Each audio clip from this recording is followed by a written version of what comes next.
ఆంధ్రప్రదేశ్ ఏకైక రాజధాని అమరావతేనని, దీనిని ఎవరూ తాకలేరని, అంగుళం కూడా కదిలించలేరని ముఖ్యమంత్రి చంద్రబాబు ఉద్ఘాటించారు.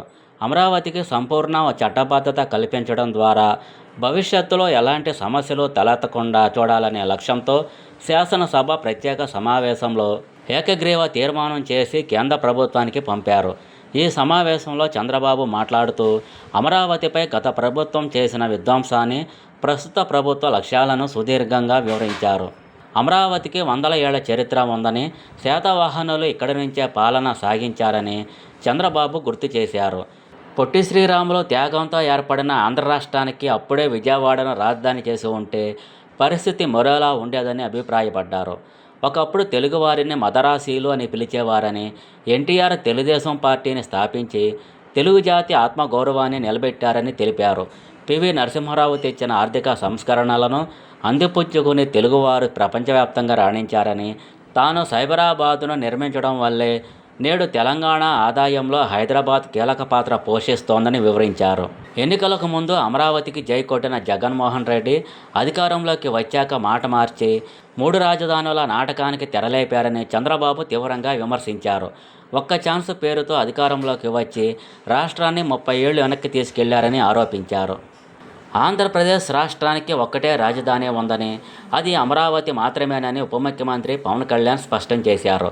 రాజధాని కోసం రైతులు 33,000 ఎకరాలు ఇష్టపూర్వకంగా ఇచ్చారని తెలిపారు.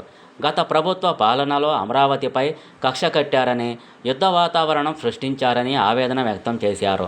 ఆ పాలనలో ప్రజలకు రక్షణ లేకుండా పోయిందని, రాజధాని కోసం భూములిచ్చిన రైతులను హింసించారని ఆవేదన వ్యక్తం చేశారు. 3 రాజధానుల పేరుతో సమస్యను జటిలం చేశారని చెప్పారు.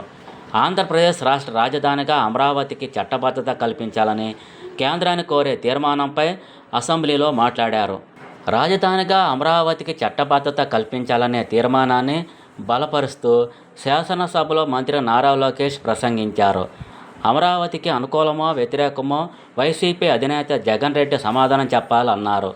కీలకమైన సమావేశం జరుగుతుంటే బెంగళూరులో ఉన్నారు. ఇది వ్యక్తిగతమైంది కాదు, 5 కోట్ల ఆంధ్రులకు సంబంధించిన విషయం.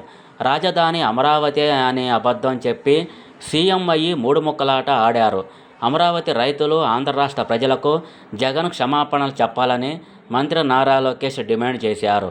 ఒకే రాష్ట్రం, ఒకే రాజధాని, అభివృద్ధి వికేంద్రీకరణ మా విధానం అని అన్నారు.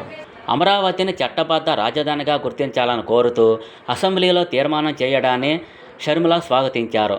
ఇదే సమయంలో కేంద్రం నుంచి రావాల్సిన నిధులపై ఆమె ప్రశ్నలు కురిపించారు. కేవలం గెజిట్ నోటిఫికేషన్లో పేరు ఉంటే సరిపోతుందా? రాజధాని నిర్మాణానికి కావాల్సిన 1,00,000 కోట్ల నిధులు ఎక్కడి నుంచి వస్తాయని ఆమె నిలదీశారు.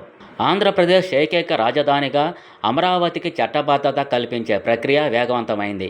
ఈ అంశంపై మాజీ ఉపరాష్ట్రపతి వెంకయ్యనాయుడు మరోసారి కీలక చొరవ తీసుకున్నారు. ఆదివారం ఆయన ఢిల్లీలో కేంద్ర హోంమంత్రి అమిత్ షాతో ప్రత్యేకంగా సంప్రదింపులు జరిపారు. ప్రస్తుత పార్లమెంటు సమావేశాల్లోనే అమరావతి బిల్లుకు మోక్షం కలిగించేలా ఏపీ పునర్వ్యవస్థీకరణ చట్టానికి సవరణలు చేయాలని ఈ సందర్భంగా వెంకయ్యనాయుడు గట్టిగా కోరారు. రాజధాని విషయంలో భవిష్యత్తులో ఎలాంటి సందిగ్ధతకు తావు లేకుండా శాశ్వత పరిష్కారం చూపాలని వెంకయ్యనాయుడు నొక్కి చెప్పారు.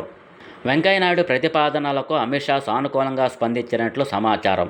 అమరావతి బిల్లుకు సంబంధించిన ముసాయిదాపై న్యాయశాఖ ఇప్పటికే తన కసరత్తు పూర్తి చేసిందని, త్వరలోనే దీనిపై తుది నిర్ణయం కోసం కేంద్ర కేబినెట్ ముందుకు తీసుకువస్తామని అమిత్ షా హామీ ఇచ్చినట్లు తెలుస్తోంది.